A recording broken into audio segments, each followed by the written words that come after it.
घड़ी में 7 बजते देख अध्यांश को याद आया कि आज अश्वी को उसने अपने साथ डिनर करने के लिए कहा था।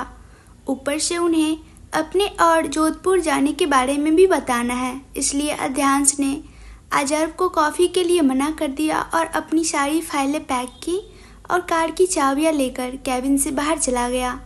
अध्यांश के जाने के बाद अजर्व ने अपना कैबिन बंद कर दिया और खुद अश्वी मैंसन के लिए निकल गया। राजवंश मैंसन छोड़कर सीधे ग्लोरी रेजिडेंसी चला गया। हॉस्पिटल से आने के बाद अश्वी सोने चली गई। उसने अपने कपड़े भी नहीं बदले। पिछले रात के जागरण और सुबह जल्दी जगने के कारण अश्वी बिस्तर पर गिरते ही सो गई।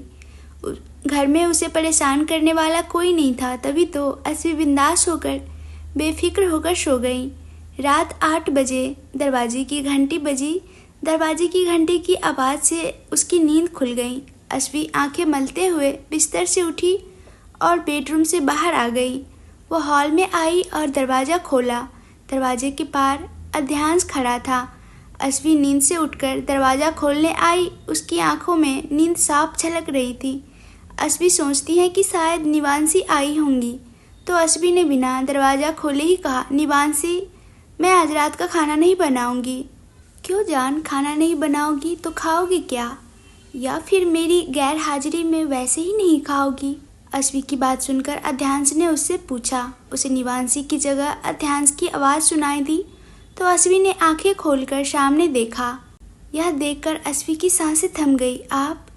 अध्यांश को देखकर अश्वी ने डरते हुए पूछा। हाँ, मैं। क्यों? तुम किसी और की उम्मीद कर रहे थे? अश्वी को डरा हुआ देखकर अध्यांश को उसे और डराने का मन हुआ और इसलिए अध्यांश ने उसे परेशान करना शुरू कर दिया। अरे, तुम मुझसे डर क्यों रहे हो? मैं तो तुमसे मजाक कर रहा था। जब अध्यांश को एहसास हुआ कि अश्वी उसके मजाक को गंभीरता से ले रही है, तो उसने अपना मजाक करना छोड़ दिया। अध्यांश की बात सुनकर अश्वी अध्यांश की ओर घूरकर देखा। अश्वी की नज़रों को अपनी ओर भांपते देख अध्यांश ने अश्वी की आंखों में देखते हुए कहा, मुझे घर के बाहर ऐसे ही खड़े रखने का इरादा है? माफ़ करें, आप अंदर आकर बैठिए। इतना कहकर अश्वी दरवाजे के बीच से हट गई। अध्यांश को घर में आने के लिए कहा। जैसे ही अध्यांश घर में अंदर आया, अश्वी ने उसे सोफे पर बैठने के लिए कहा और उसने दरवाज़ा बंद कर लिया और अध्यांश के लिए पानी लाने रसोई में चली गई। अश्वी ने पानी लाकर अध्यांश को दिया और खुद वहीं सोफे पर बैठ गई। पानी पीने के बाद उसने गिलास हाथ से लेकर सामने टेबल पर रख दिया। जान, तुम आज रात का खाना क्यों नहीं बनाओगी? पानी पीने के बाद अध्यांश ने अश्वी से पूछा। आपने कहा था कि रात में खाना नहीं बनाना है, हम साथ में खाएंगे। अश्वी ने जवाब दिया। मैंने तुमसे कहा था कि हम एक साथ में डिनर करेंगे। मैंने यह बिल्कुल नहीं कहा था कि डिनर नहीं बनाओ। गलत, बिल्कुल गलत। आपने ही तो रात का खाना ना बनाने को कहा था। अश्वी भी अपनी बात पर अड़ी रही। ठीक है, मैंने ऐसा कहा, तो अब मैं ही तुम्हें रात का खाना बनाने के लिए कह रहा हूँ, अध्यांश बोला। बिल्कुल नहीं, मैं रात का खाना नहीं बनाऊंगी, मैं बहुत थक गई हूँ। अश्वी ने अध्यांश से इनकार कर दिया। तुम्हारे चेहरे से तो नहीं दिखता और तुम कहते हो कि तुम थक गए हो। झूठ बोलना बंद करो बच्चे, अध्यांश ने कहा। बिल्कुल नहीं, मैं नहीं बनाऊंगी, अश्वी ने मना कर दिया। अश्वी का इनकार सुनकर अध्यांश उसे घूरने लगा, जिसे देखकर अश्वी की आंखें झुक गई। क्या? मुझे इस तरह क्यों घूर रहे हो? आपको लगता है कि मैं आपसे डर जाऊंगी और आपके लिए रात का खाना बनाऊंगी? बिल्कुल नहीं, मैं बस सोने के लिए जा रही हूँ। अगर आपको भूख लगी है तो आप अपने से जाओ और खाना बनाओ। यह कहते हुए अश्वी ने अपनी गति पकड़ी और बेडरूम में चली गई। अश्वी बेडरूम में आकर बिस्तर पर गिर पड़ी। उसी समय अध्यांश भी उसके पीछे पीछे कमरे में चला गया। उसने आते ही अश्वी को गोद से उठा लिया और घर से बाहर चला गया। अध्यांश का ऐसा करना अश्वी के लिए कोई नई बात नहीं थी। अश्वी अध्यांश से पूछना चाहती थी कि वह उसे कहाँ ले जा रहा है, लेकिन उसके सवाल से पहले ही अध्यांश ने खुद कहा, जान, तुम मेरे हाथ का खाना खाना चाहती हो? तो चलो आज तुम्हारी ये इच्छा पूरी कर देते हैं। अध्यांश ने अश्वी को गोद में लिया और घर से निकल गया।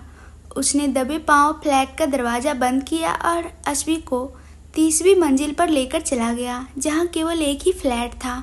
यह फ्लैट ग्लोरी रेजिडेंसी का बहुत बड़ा फ्लैट था। फ्लैट से एक निजी छत भी जुड़ी हुई थी। ग्लोरी रेजिडेंसी में सभी फ्लैट 2 BHK के थे, जबकि 30वीं मंजिल पर फ्लैट 4 BHK का था। जो सबसे आलीशान था वह फ्लैट किसी और का नहीं, अध्यांश का अपना था। इस फ्लैट के बारे में अध्यांश के अलावा केवल आजर्व को ही पता था। जब भी अध्यांश को काम से लाइफ केयर या राजवंश एम्पायर में रुकना पड़ता था तो वह एसबी मैंसन या राजवंश बंगले में जाने के बजाय सीधे अपने फ्लैट पर आ जाता था। आज भी अध्यांश ने उसी फ्लैट में रुकने का फैसला किया था और आजर्व को बताकर सारी तैयारियां भी कर ली थी। अध्यांश एसबी को उठाकर अपनी फ्लैट में ले आया। फ्लैट का लॉक सिस्टम काफ़ी एडवांस था। जैसे ही अध्यांश दरवाजे के सामने खड़ा होता है, दरवाज़ा अपने आप खुल जाता है। असल में अध्यांश ने पहले ही इस फ्लैट के लॉक सिस्टम के तौर पर बॉडी स्कैनिंग और आई स्कैनिंग सिस्टम को चुन लिया था, जिसमें अध्यांश का ही डेटा था और अगर कोई ज़बरदस्ती लॉक खोलने की कोशिश करेगा तो अध्यांश और आजर्व को उसके मोबाइल पर नोटिफिकेशन मिल जाएगा। एसबी को तो पता ही न था कि अध्यांश ने यहाँ ग्लोरी रेजिडेंसी में भी अपने लिए फ्लैट ले रखा है। तभी जब अध्यांश एसबी के साथ ऊपर की मंजिल में आया तो एसबी ने अध्यांश को असमंजस की दृष्टि से देखा। उसकी आंखों में सवाल समझने के बावजूद अध्यांश ने उस समय उसके किसी भी सवाल का जवाब न दिया। इतना ही नहीं, वह एसबी की ओर देखने के बजाय फ्लैट के दरवाजे के सामने चुपचाप खड़ा हो गया। जैसे ही सिस्टम ने अध्यांश के शरीर और आंखों को स्कैन किया, लॉक अपने आप खुल गया। जैसे ही दरवाज़ा अपने आप खुला, एसबी की चिंता बढ़ गई। उसकी आंखें चौड़ी हो गईं। उसकी नज़रें लगातार हर तरफ घूर रही थीं। वह उसे लेकर फ्लैट के अंदर चला गया। यहाँ तक कि फ्लैट के अंदर भी सब कुछ ऑटोमेटिक था। जैसे ही अध्यांश के फ्लैट के अंदर कदम रखा, लाइटें अपने आप चालू हो गईं। अध्यांश बिना हॉल में रुके एसबी को लेकर सीधे किचन में चला गया। मेन गेट से रसोई तक आ गया, लेकिन एसबी को इसके बारे में कुछ नहीं पता चला क्योंकि वो बस अपनी आंखें खुली करके अध्यांश को देख रही थी। अध्यांश एसबी को सीधे रसोई में ले गया और एसबी को रसोई में स्लैब पर बिठाया, लेकिन उसे इस बात का पता न चला कि उसने अभी भी अपने दोनों हाथ अध्यांश के गर्दन पर लपेटे हुए थी। क्या बात है जान, आज तुम्हारा मुझसे दूर जाने का मन नहीं कर रहा क्या?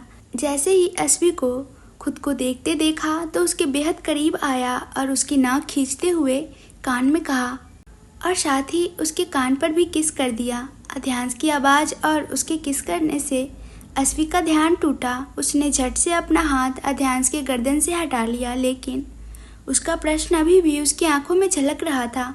ज़्यादा मत सोचो बेटा, यह तुम्हारे पति का फ्लैट है। वही एसबी के करीब ही खड़े होकर उसने आंखों ही आंखों में सवाल का जवाब दिया। अध्यांश का जवाब सुनकर एसबी की आंखें चौड़ी हो गई और मुंह खुला का खुला रह गया। एसबी उसी हालत में आश्चर्य से अध्यांश की आंखों में देख रही थी। मुंह तो बंद करो बच्चे, मच्छर घुस जाएंगे। और हाँ, तुम्हें इतना चौंकने की ज़रूरत नहीं है। अध्यांश ने एसबी का खुला हुआ मुंह अपने हाथ से बंद कर दिया और कहा, तुम्हारे पास कितने घर हैं? अध्यांश ने उसका मुंह बंद कर दिया। फिर भी एसबी अपना प्रश्न छुपा न सकी, मानो अध्यांश को पहले ही पता था कि एसबी ऐसा ही कुछ पूछेंगी। उसने भी बेपरवाही से जवाब दिया, 2 बेंगलुरु शहर में, एक नंदी हिल्स और दूसरा हर उस शहर में जहाँ लाइफ केयर हॉस्पिटल का ब्रांच है, और हाँ, बेंगलोर शहर के बाहर एक हवेली। लेकिन अध्यांश ने सब कुछ नहीं बताया। उसे एहसास हुआ कि एसबी को अब कुछ चीज़ों के बारे में नहीं पता होगा। अध्यांश का जवाब सुनकर एसबी की आंखें आश्चर्य से फैल गई। यार एसबी, तुम्हारा पति बहुत अमीर है। यह देश के अधिकांश शहरों में एक घर के मालिक होने के जैसा है। एसबी ने मन ही मन में सोचा, मानो वो समझ गया हो कि एसबी अपने मन में क्या सोच रही है। अध्यांश ने कहा, हाँ बच्चा, तुम्हारा पति बहुत अमीर है। वैसे मैं ही नहीं, तुम खुद भी बहुत अमीर हो। मतलब? एसबी ने पूछा। मेरा मतलब मैं तुम्हें बाद में बताऊंगा। क्या मैं अभी रात का खाना बनाऊं? तुम्हें भूख लगी है ना? टॉपिक से बचने के लिए अध्यांश ने दूसरा टॉपिक छेड़ दिया और खुद एसबी के पास से हट गया और खाने की तैयारी करने लगा।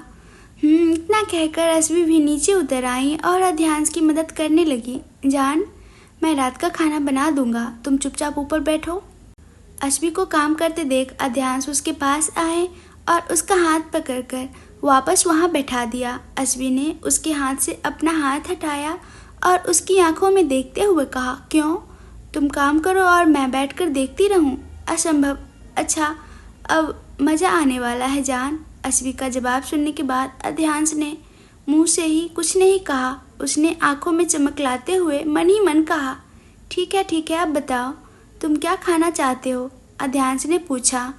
नूडल्स। अध्यांश का सवाल सुनकर अश्वी ने बिना एक पल सोचे तुरंत जवाब दिया।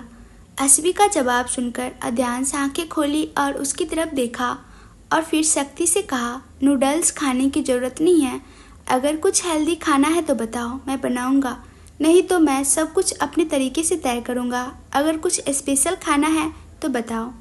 मेरी पसंद पूछने आए थे, मैंने जो कहा वह नहीं हुआ और फिर मेरी पसंद वापस पूछ रहे हैं। अध्यांश की बातें सुनकर अश्वी ने अपने मन में अपने आप से कहा और अपना मुंह बना ली। तभी अध्यांश इस पर ज़्यादा ध्यान ना देने के बजाय उसे वहीं छोड़कर किचन की दूसरी तरफ आ गया और इससे पहले कि अश्वी अपने ख्यालों से बाहर आ पाती, उसने रोटी बनाने के लिए आटा निकाला, सब्जी बनाने के लिए फ्रीजर से पनीर और मटर लिया, मिठाइयों के लिए फ्रिज में पहले ही आइसक्रीम मौजूद थी, बिरयानी बनाने के लिए चावल भिगोए और सभी ज़रूरी सब्जियां इकट्ठी करके ऊपर रख दी। अगर मेरे डांटने से तुम्हारे दिल को शांति मिली है और अभी भी तुम्हें रात का खाना बनाने में मदद करने का मन है तो तुरंत आ जाओ। अध्यांश ने सारा सामान एक जगह इकट्ठा कर लिया। तब तक अश्वी अपनी ही जगह एक इंच भी हिले बिना खड़े होकर सोच रही थी। अध्यांश की आवाज़ सुनकर अश्वी सोच से बाहर आई और उसने अध्यांश की ओर देखकर भौहें सिकोड़ ली। अश्वी का ऐसा व्यवहार देखकर अध्यांश मुस्कुराए बिना ना रह सका। अश्वी ने देखा कि अध्यांश ने रात का खाना बनाने के लिए सारी तैयारी कर ली है। अश्वी अपने विचारों को झटककर अध्यांश के पास आई और एक बर्तन में आटा निकालकर गूंथने लगी। अश्वी को इस तरह आटा गूंथते देख अध्यांश ने मौके का फ़ायदा उठाया और अश्वी को अपने बाहों में भरते हुए अपने दोनों हाथ अश्वी के हाथों पर रख दिए और जैसे ही अश्वी आटा गूंथ रही थी उसने भी अपने हाथ फेरना शुरू कर दिया। इस तरह अचानक अध्यांश का अश्वी के इतने करीब आना अश्वी असहज हो गई। उसकी दिल की धड़कनें शोर मचाने लगी। ऐसा नहीं था कि आज से पहले दोनों के बीच ऐसा कोई फल न आया हो, लेकिन फिर भी आज अश्वी को कुछ ज़्यादा ही महसूस हुई। उसके चेहरे पर शर्म की लाली भी दिख रही थी। क्या कर रहे हो? अध्यांश को महसूस करते हुए अश्वी के मुंह से बहुत मुश्किल से शब्द निकले। उस समय उसके हाथ भी रुक गए थे। रात का खाना बनाने में आपकी मदद कर रहा हूँ जान।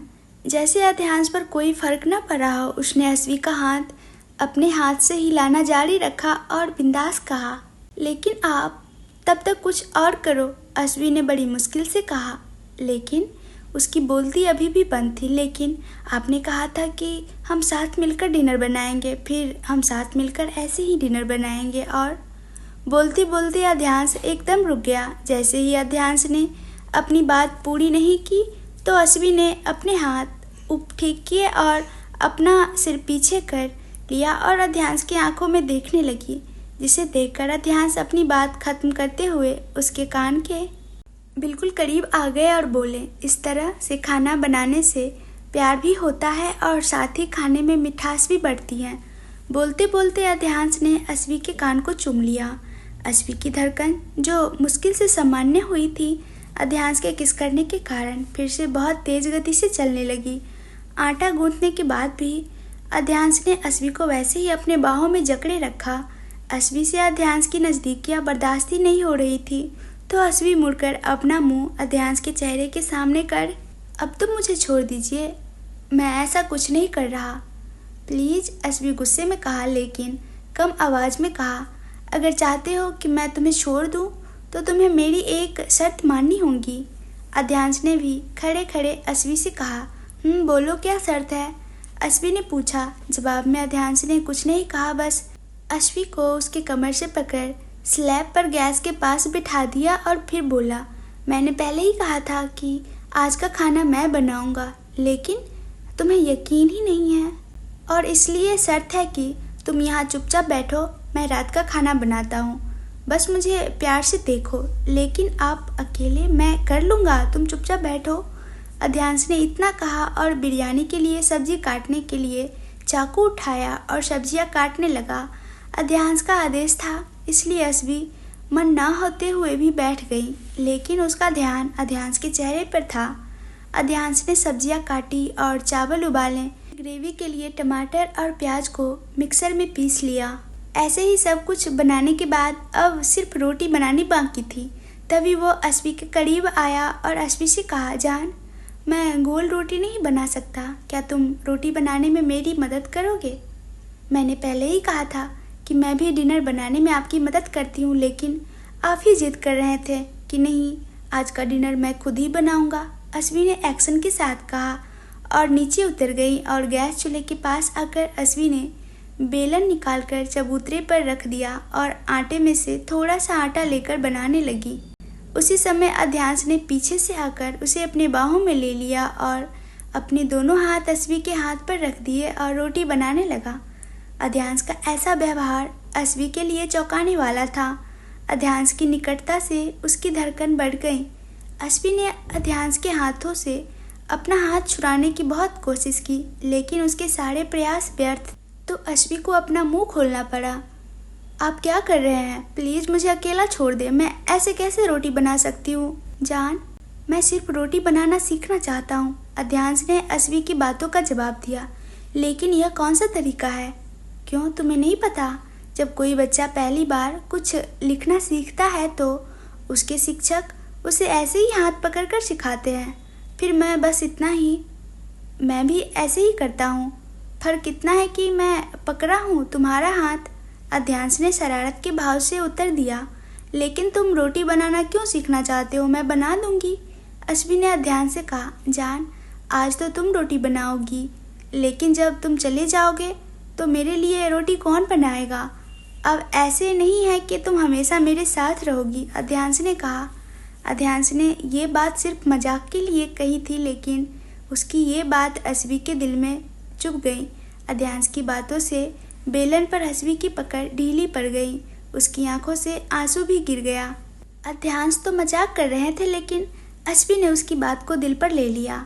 इससे सचमुच दुख हुआ, लेकिन उसने अपनी आंखें पोंछ ली ताकि उसकी आंखों से आंसू ना छलके और आंसू रुक जाएं। लेकिन इतनी कोशिश के बाद भी एक आंसू निकला। अस्वी नहीं चाहती थी कि अध्यांश को पता चले और इसलिए उसने अपनी आंखें खोली और एक गहरी सांस ली। खुद को संभालने किया और ऐसे चिल्लाई जैसे अध्यांश के इस व्यवहार से सचमुच नाराज हो। यह क्या है?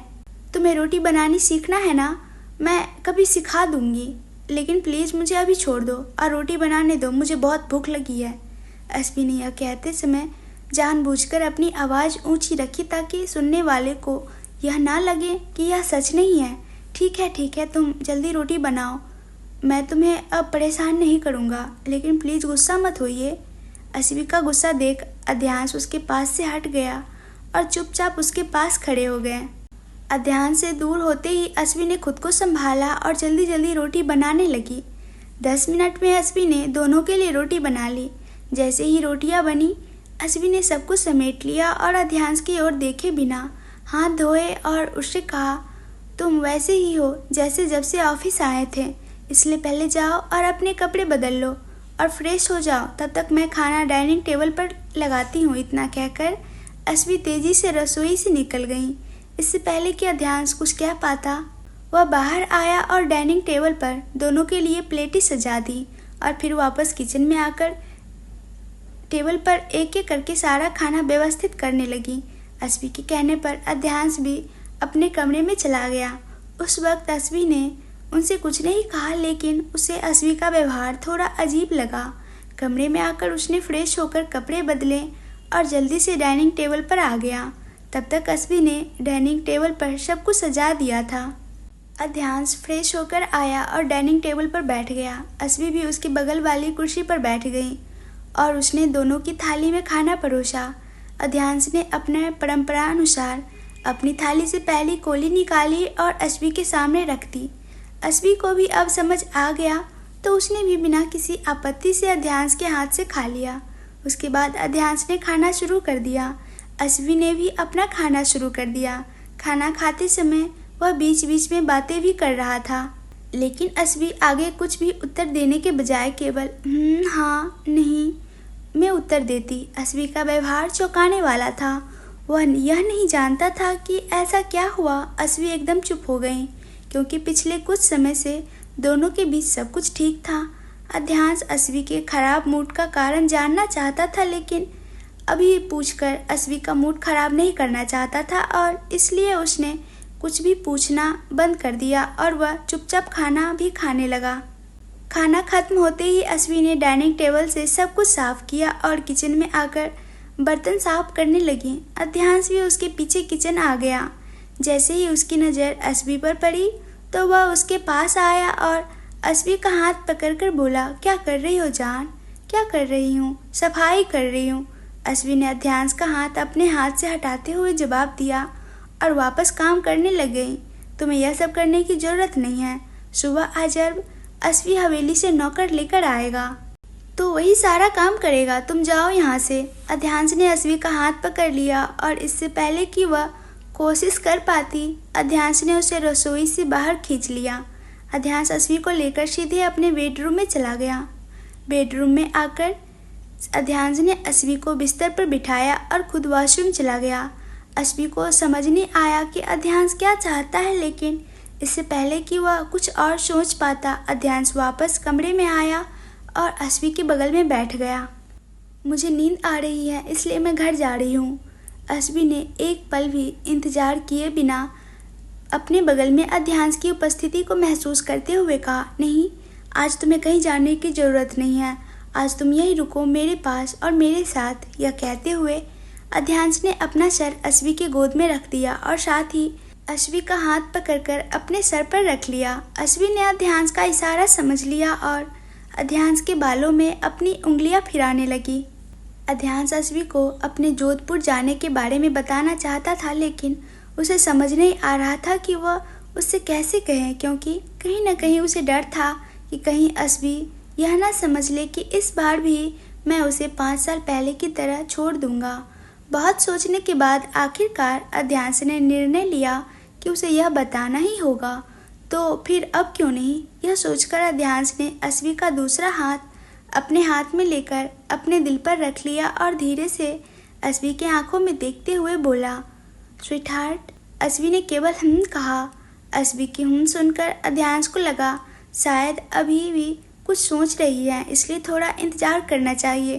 तभी अध्यांश ने आगे कुछ नहीं कहा। उसने अश्वी की गोद से अपना सर हटा लिया और बिस्तर पर सो गया। साथ ही अश्वी का हाथ खींचकर अपने पास लिटा लिया। अश्वी अभी भी अपने ही ख्यालों में थी। उसे अपने ही ख्यालों में खोया हुआ देखकर उससे रहा नहीं गया और तभी अश्वी को अपने ऊपर खींच लिया और उसका सिर अपनी छाती पर रख लिया। साथ ही अपने हाथ की उंगलियों से उसकी उंगलियों में क्रॉस किया। जान, आप क्या सोच रहे हो? अध्यांश ने अश्वी के कान के बिल्कुल करीब आकर पूछा। अध्यांश की आवाज़ सुनकर अश्वी अपने ख्यालों से बाहर आ गई। खुद को अध्यांश के इतना करीब देखकर वो थोड़ा डर गई, जो उसके चेहरे पर दिख गई। रिलैक्स, या मैं हूँ। अश्वी के चेहरे पर डर की रेखा देखकर अध्यांश उसे अपने ऊपर लिया और उसके बालों को सहलाने लगा। अध्यांश का इतना प्यार भरा स्पर्श महसूस करके अश्वी थोड़ा शांत हो गई। अश्वी को शांत देखकर अध्यांश ने उसका चेहरा अपने हाथों में लिया और प्यार से उसकी आंखों में देखा। बच्चे, मुझे तुमसे कुछ कहना है, इसलिए मैं तुम्हें यहाँ लाया हूँ। जवाब में अश्वी ने सिर्फ कहा। मैं कल जोधपुर जा रहा हूँ। वहाँ कंपनी की ब्रांच में एक छोटा सा मसला आ गया है, जिसे मेरे अलावा कोई नहीं संभाल सकता। जब अध्यांश अश्वी को जोधपुर जाने के बारे में बता रहा था तो अश्वी का चेहरा अध्यांश की छाती पर था। तो अध्यांश को भी नहीं पता था कि उसके जोधपुर जाने की बात सुनकर अश्वी की आंखों में क्या भाव थे, और इसलिए वो अश्वी के जवाब का इंतजार करने लगा। लेकिन जब उसे कोई उत्तर ना मिला तो अध्यांश ने सर उठाकर अश्वी की ओर देखा, लेकिन उसका सर उसकी छाती पर था। और तभी अध्यांश ने अपने हाथ बढ़ाए और अश्वी का चेहरा अपने हाथों में भर लिया। जब उसने उसकी आंखों में देखा तो उसे पता चला कि अश्वी सो रही है। ओह जान, मैंने बताने की कितनी हिम्मत की और तुम बिना कुछ सुने सो गए।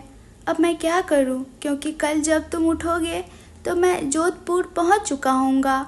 अश्वी को इस तरह सोता देख अध्यांश ने आह भरी। अश्वी ने करवट बदली तो बिस्तर पर गिर पड़ी। अध्यांश उसे फिर से गोद में लेकर सोना चाहता था, लेकिन अश्वी की नींद टूट न जाए इसलिए उसने मन मारकर उसे पीछे से हक कर लिया। अध्यांश भी थका हुआ था। कल सुबह उसे जोधपुर जाने के लिए जल्दी निकलना था, इसलिए उसे भी 5 मिनट में नींद आ गई। अश्वी ने आँख खोली तो उसने देखा अध्यांश सो चुका है और उसकी नज़र फिर से अध्यांश पर पड़ी। अश्वी ने आगे बढ़कर खुद को अध्यांश से अलग कर बिस्तर से उठी और बालकनी की ओर चली गई। बालकनी में आकर उसने बालकनी का दरवाज़ा बंद कर दिया और वहीं रखी बेंच पर बैठ गई और बैठते ही उसकी आंखों से आंसू छलक पड़े और वह खुलकर रोना चाहती थी, लेकिन यदि अध्यांश आहट से जग जाएगा तो वो बहुत सारी सवाल पूछेगा। उसने अपना रोना अपने में ही समेट लिया। दरअसल अश्वी को नींद नहीं आ रही थी, बस वह सोने का नाटक कर रही थी। जैसे ही उसने अध्यांश के मुंह से जोधपुर जाने की बात सुनी, उसकी आंखों के सामने 5 साल पहले का वह समय आ गया जब अध्यांश ने उसे शादी के दूसरे ही क्षण छोड़ दिया था। आज भी उसे लग रहा था कि अध्यांश एक बार फिर काम का बहाना बनाकर उससे दूर जा रहा है और वह उसे छोड़ रहा है। एक बार फिर उसे लोगों की गंदी नज़रें देखने और लोगों की गंदी बातें सुनने के लिए अकेला छोड़ देगा, और यही बात उसके दिल में सूल की भांति चुभ गई। उस समय अश्वी के मन में विचारों का तूफान उठ गया। अश्वी आकाश को अकेले में देख रही थी और उससे शिकायतें करने लगी जैसे भगवान उसके सामने हो। क्यों? हाँ, मेरे साथ ऐसा करने से आपको क्या मिलेगा? जब आपने अकेले रहने के लिए मेरी किस्मत लिखी है तो आप क्यों लाते हो उन्हें मेरे जीवन में? मुझसे सब कुछ छीनने के बाद भी आपको इस बात की परवाह नहीं कि अब आप उन्हें भी मुझसे छीन रहे हो। मैंने आपका क्या बिगाड़ा है जो आप मेरी किस्मत में खुशियाँ लिखना भूल गए हो? महादेव, मुझे लोगों की तरह साधारण जीवन जीने का अधिकार क्यों नहीं है? मेरे भाग्य में परिवार या पति का सहयोग क्यों नहीं लिखा? क्यों महादेव, क्यों? अश्वी एक हाथ से अपने आंसू पोंछते हुए महादेव से शिकायतें करती हैं। एक आंख से आंसू बह रहे थे जबकि दूसरी आंखों से अपनी किस्मत पर हंस रही थी। महादेव से शिकायतें करते हुए अश्वी वही बालकनी में सो गई। रोते रोते उसका चेहरा पीला पड़ गया। चेहरे पर आंसुओं के निशान अस्पष्ट थे। आधी रात में अध्यांश की आंख खुली और उसने बिस्तर पर हाथ फेरा, लेकिन बिस्तर का दूसरा भाग खाली महसूस हुआ। आधी रात में अश्वी को बिस्तर से गायब देखकर अध्यांश अचानक उठ बैठा। उसने जल्दी से कमरे की लाइट जला दी। लाइट जलाकर उसने कमरे के चारों ओर देखा, लेकिन अश्वी कहीं नजर नहीं आ रही थी। शायद यह सोचकर कि वह वॉशरूम गई होंगी, अध्यांश बिस्तर पर बैठ गया। उसका इंतजार करने लगा। 5 मिनट, 10 मिनट, 15 मिनट, 25 मिनट बाद फिर, लेकिन अश्वी वॉशरूम से बाहर नहीं आई तो अध्यांश खुद बिस्तर से उठकर वॉशरूम में देखने चला गया। शायद अगर उनकी तबीयत खराब हो गई हो, ये मानते हुए, लेकिन वॉशरूम का दरवाज़ा खुला था। वॉशरूम के अंदर भी जाकर देखा, लेकिन वॉशरूम में कोई नहीं था। वॉशरूम में भी अश्वी को ना देखकर अध्यांश का मन परेशान हो गया। वह हॉल की ओर भागा। उसे अश्वी वहाँ ना मिली। ऐसा किचन में भी देखने को मिला। अश्वी तो वहाँ भी नहीं थी। शायद यह सोचकर कि अश्वी अपने दोस्त के फ्लैट में गई होंगी, अध्यांश जांच करने के लिए मेन दरवाजे पर गया, लेकिन मेन दरवाज़ा अंदर से बंद था। इसका मतलब है कि अश्वी घर के अंदर है। अध्यांश इस बात को लेकर आश्वस्त हो गया। अध्यांश घर के बाकी हिस्सों में गया और घर से लगी छत को देखा।